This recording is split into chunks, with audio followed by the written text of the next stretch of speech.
La caiguda de l'imperi romà va donar pas a diferents civilitzacions, com ara l'imperi bizantí, els regnes germànics o l'imperi islàmic, i molts historiadors ho consideren l'inici de l'edat mitjana. Així que, comencem. Roma i Bizanci, què va portar a la destrucció de l'imperi romà?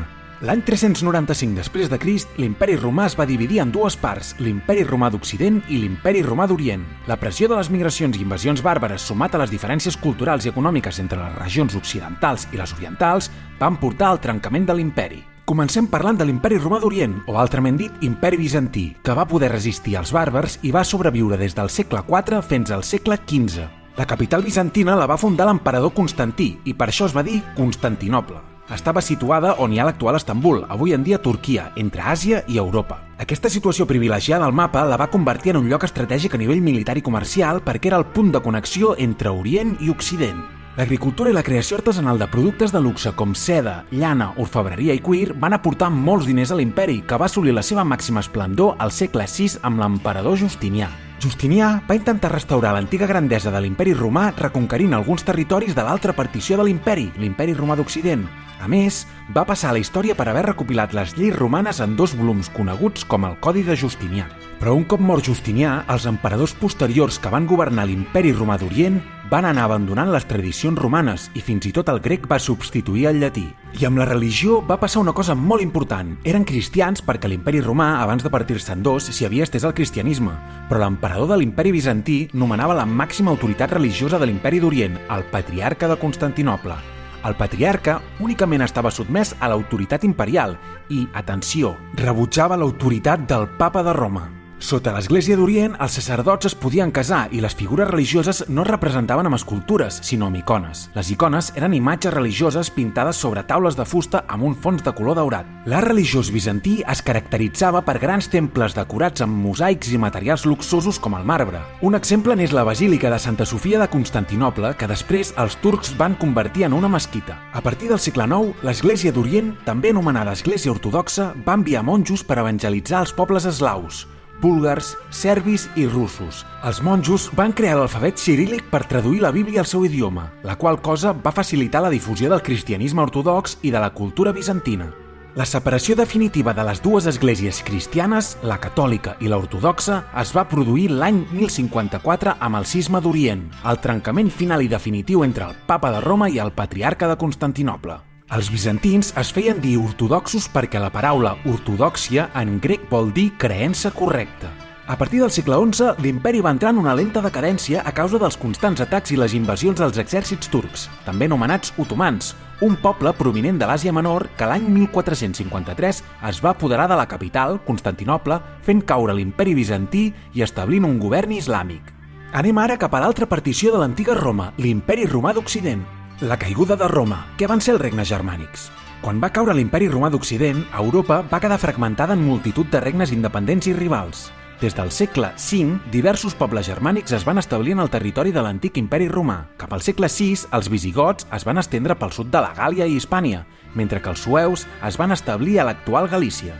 Els francs es van instal·lar al nord de la Gàlia, els burgundis a l'est, els alemans al voltant del Rin, els anglosaxons a Britània i els ostrogots a l'actual Itàlia. Els vàndals, després de travessar Hispània, es van establir al nord d'Àfrica. En contacte amb els romans, els germànics van adoptar moltes de les seves tradicions mantenint el llatí com a llengua oficial, adoptant moltes lleis romanes i imposant el cristianisme com a religió oficial. Els germànics es van convertir en la nova elit dominant, mentre els antics ciutadans romans mantenien les seves terres i propietats. La inseguretat generada per les ràtzies i saquejos freqüents va conduir a un clima d'inseguretat a Occident, que va afectar el comerç i va fer decaure les ciutats i els antics grups urbans. Comerciants i artesans van entrar en declivi, mentre que l'agricultura es convertia en l'activitat dominant. Els guerrers i propietaris agraris van reforçar el seu poder, mentre que la població rural va créixer organitzant-se en llogarets, petites agrupacions de cases protegides per un gran propietari. Els llogarets eren autosuficients, produint tot el necessari per la vida diària, amb artesans que elaboraven els productes de primera necessitat. En aquest context convuls, la cultura es va convertir en un luxe reservat a clergues i monjos, que van crear monestirs per dedicar-se a l'oració i a la cultura. Els monestirs es van convertir en refugis de coneixement on es conservaven i copiaven els textos antics durant l'edat mitjana i es posaven per escrit les costums i tradicions orals germàniques. Els monarques germànics nomenaven bisbes i abats com a consellers. Centrem-nos ara en la península ibèrica. Qui va posar fi al domini de l'imperi romà a Hispània? Al voltant del segle V, els romans van perdre el poder a la península Ibèrica en mans dels visigots. Els visigots eren germànics, van derrotar altres pobles interessats en Hispània, com els alans i els vàndals, i van acorralar els sueus a l'actual zona galaico-portuguesa, establint un regne visigot, el regne de Tolosa. No obstant això, aquest regne va durar poc temps, ja que els francs van derrotar els visigots i els van expulsar de la Gàlia, l'actual França, quedant-los només la península Ibèrica. Els visigots, tot i ser pocs en nombre, van aconseguir mantenir el control sobre els habitants de la península Ibèrica mitjançant la unitat religiosa, adoptant el cristianisme i unificant també les lleis visigòtiques amb les romanes. L'any 410, els visigots van saquejar Roma i van prendre com a hostatge la princesa Gala Placídia, que es va acabar convertint en reina perquè el rei visigot Ataulf es va casar amb ella. Durant un temps, els monarques es van establir a Barsino, Barcelona, que es va convertir temporalment en la capital visigòtica. Més tard, els visigots van traslladar la capital a Toletum, Toledo, consolidant així el seu poder a Hispània.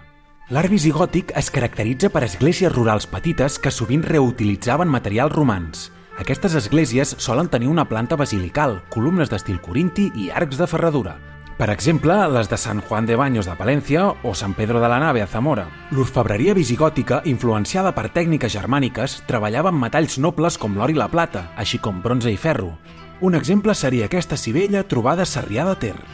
Als actuals territoris català, valencià o balear hi vivien molts hispanoromans, i això va dificultar l'establiment del poblament visigòtic, fet que explica el predomini de l'art cristià d'arrel romana a la nostra terra i que no tinguem gaires mostres d'art visigòtic. Cap al segle VIII, l'anomenat regne de Toledo dels visigots va començar a decaure i aquesta debilitat va ser aprofitada pels exèrcits islàmics que van conquerir la península Ibèrica i van derrocar l'últim rei visigot, Roderic. Què és l'islam i com s'expandeix? L'islam va néixer a la península aràbiga al segle VII, envoltat pels imperis persa i bizantí. Veureu que aquest fragment de via ràpida no té dibuixos. Això és perquè la religió musulmana prohibeix i persegueix la representació gràfica de Déu i el seu profeta. Som-hi! Els àrabs, que eren comerciants i ramaders nòmades, vivien majoritàriament en tribus i eren politeistes. La Meca era la ciutat principal. Segons la religió musulmana, Mahoma, un comerciant de la Meca, va rebre la revelació de l'arcàngel Gabriel l'any 610, que li va anunciar que era l'escollit pel Déu únic, Alà, per predicar l'islam. A la Meca, el seu missatge no va ser acceptat inicialment i l'any 622 va fugir a Medina. Aquest viatge es diu Hègira i marca l'inici del calendari musulmà. Mahoma, després de convertir a l'islam a molts habitants de Medina, va acabar retornant a la Meca per també convertir-la a l'islam. Quan el profeta va morir l'any 632, la majoria d'àrabs ja eren musulmans i Aràbia s'havia unificat políticament sota el califa, la màxima autoritat religiosa, jutge suprem i general dels exèrcits. Abu Bakr, un dels primers companys i seguidors de Mahoma, va ser escollit com el primer califa. Els musulmans van expandir l'islam aprofitant la feblesa dels imperis bizantí i persa, que s'havien debilitat per dècades de guerra, epidèmies i tota mena de problemes interns. Els musulmans van construir un gran imperi des de la península Ibèrica fins a l'Índia. L'imperi islàmic va dominar el comerç entre Orient i Occident, controlant les rutes comercials. L'àrab es va convertir en la llengua oficial, afavorint la islamització de la població. Les escoles, biblioteques i centres de traductors van desenvolupar els sabers de l'antiguitat clàssica i des de Bagdad fins a Toledo hi van circular tota mena de coneixements científics. L'islam considera a Mahoma com l'últim d'una sèrie de profetes, incloent Abraham, Moisès i Jesucrist. Les revelacions d'Alà van ser recollides al Corà, el llibre sagrat dels musulmans, format per 114 sures, 114 capítols, que defineixen els preceptes de l'islam i les normes de comportament. Els fidels han de seguir els 5 pilars de l'islam. 1. La professió de fe. 2. L'oració 5 cops al dia. 3. El dejuni durant el ramadà. 4. L'almoina als pobres. I 5. La peregrinació a la Meca. A més, tenen prohibits el consum de begudes alcohòliques i carn de porc i jugar a jocs d'atzar. La mesquita és el lloc de culte i reunió, on es dirigeix l'oració i s'estudien els textos sagrats. L'imperi islàmic va passar per diverses etapes. A partir de l'any 632, els 4 primers califes. El 661, la dinastia Omeia. L'any 750, la dinastia Abbàssida. I l'any 1299, l'era otomana. Els 4 primers califes van unificar les tribus àrabs sota l'islam i van expandir el territori fins a ciutats com Damasc, Jerusalem, Alexandria i Ctesifont. Més tard, durant la dinastia Omeia, es va establir la capital a Damasc i van expandir l'imperi fins a la península Ibèrica. En una altra fase, els abbàssides van traslladar la capital a Bagdad, on l'imperi va viure el seu període de major esplendor econòmica i cultural, engrandint ciutats com Bagdad, Còrdova i Damasc. Durant el segle XII, l'imperi islàmic va quedar en mans dels turcs otomans, que van conquerir Constantinoble l'any 1453, posant fi a l'imperi bizantí, però dels turcs otomans ja en parlarem més endavant. Parlem ara de la península Ibèrica. Com l'imperi islàmic va poder conquerir la península Ibèrica? Al-Àndalus va ser el territori musulmà situat al sud d'Europa. El domini musulmà d'aquests territoris va patir constants canvis territorials i polítics degut a les rivalitats internes i a les campanyes dels regnes cristians per conquerir-los. Tot es va iniciar l'any 711, quan un exèrcit musulmà, liderat pel general Tariq, va travessar l'estret de Gibraltar i va derrotar el rei visigot Roderic a la batalla de Guadalete. La feblesa del regne visigot, en crisi econòmica i amb disputes nobiliàries, va permetre als musulmans avançar cap al nord sense gaire resistència, controlant gairebé tota la península cap a l'any 718, excepte la franja muntanyosa del nord. Després de la conquesta, el califat omeia de Damasc va establir un emirat dependent a Al-Àndalus, amb capital a Còrdova. Però al segle VIII, Abd al-Rahman I va fundar l'emirat de Còrdova al 756, separant-lo del califat d'Omeia. L'emirat era molt inestable per les rebel·lions internes i pels atacs cristians del nord. El 929, Abd al-Rahman III va proclamar el califat de Còrdova. Durant el califat de Còrdova, Al-Àndalus va viure un gran esplendor cultural i econòmic. Còrdova, o Cúrtova, com en deien ells, va convertir-se en la ciutat més gran d'Europa. Cap a l'any 1031, el califat de Còrdova va entrar en crisi per l'elevat cost de l'exèrcit i les disputes internes, dividint Al-Àndalus en més de 25 regnes diferents anomenats taifes, fet que va ajudar els cristians a anar conquerint els territoris musulmans. Llavors, al 1086, un moviment islàmic sorgit al Sàhara, els almoràvits, van travessar l'estret de Gibraltar per posar ordre a l'Àndalus i combatre els cristians. Més tard, a l'any 1147, els almohades, que tenien un líder que es va proclamar el Mahdi, que volia dir el guia, van també travessar l'estret per frenar l'avanç cristià. L'any 1212, però, arriba la batalla de les Naves de Tolosa, que va suposar la conquesta cristiana de la majoria de les taifes. L'últim enclavament musulmà va ser l'Emirat de Granada, fundat el 1238 i que va prosperar gràcies als seus ports comercials i l'agricultura. Els reis nasserites de Granada pagaven impostos a Castella fins que els reis catòlics van conquerir Granada el 1492, posant fi a gairebé 800 anys de territori musulmà a la península. La presència islàmica a la península Ibèrica durant 7 segles va portar nous conreus i sistemes de regadiu. Es cultivaven cereals, hortalisses, arbres fruiters i plantes comercials com el cotó i la canya de sucre. La moneda andalusina, el dinar d'or i el dirham de plata eren molt valorada. La societat andalusina era ètnicament diversa, tenia àrabs, amazics, muladís, mossàrabs i jueus. Tot i la convivència entre musulmans, cristians i jueus, hi va haver conflictes i persecucions en algunes èpoques. A les ciutats es deia Medina a la part de dintre de les muralles i el Raval era la part que quedava fora. L'arquitectura andalusina destacava per l'ús de materials senzills i una rica ornamentació interior amb motius abstractes i geomètrics. Ha dominat mai l'islam a Catalunya? Doncs en un bon tros, sí. Els territoris del sud i l'oest de l'actual Catalunya van formar part de l'Àndalus durant més de 300 anys. Primer, van quedar integrats a l'Emirat i al Califat de Còrdova, i al segle XI, amb la caiguda del califat, es van independitzar 2 regnes de taifes de l'actual Catalunya, el de l'Àrida, Lleida, i el de Tortuixa, Tortosa. Durant el domini islàmic, l'economia es va desenvolupar fonamentalment a les ciutats, que estaven envoltades de masos i alqueries on es practicava una agricultura de regadiu de fruites i verdures. Per la seva situació geogràfica, les nostres terres eren un important enclavament comercial per on passaven les rutes cap als Pirineus i les rutes que, aprofitant el riu Ebre, anaven cap a Saragossa, o com en deien ells, Xaracusta. Ciutats com Lleida, Balaguer i Tortosa van destacar per la seva vitalitat econòmica i cultural.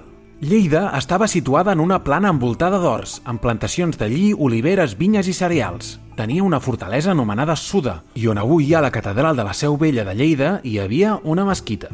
La població de Balaguer, al estar situada estratègicament a la riba del riu Segre, va ser un centre important durant l'època andalusina a Catalunya. Les muralles de la ciutat i les restes de la Suda, coneguda com el Castell Formós, són testimonis del seu passat àrab. Al Segre hi havia extracció d'or a partir dels sediments del riu. Tortosa, situada a la vora del riu Ebre, era un port exportador i disposava d'unes drassanes on es construïen i reparaven els vaixells de la flota califal. Encara avui se'n conserva una inscripció àrab a la catedral de Tortosa. La ciutat també tenia una gran fortalesa militar, la Suda, una muralla amb 4 portes, una mesquita i diversos banys àrabs. La influència andalusina es reflecteix també en la nostra llengua. Algunes paraules d'origen àrab són carxofa, arròs, albergínia, cotó, llimona, sucre, alcohol, matalàs, safreig o magatzem.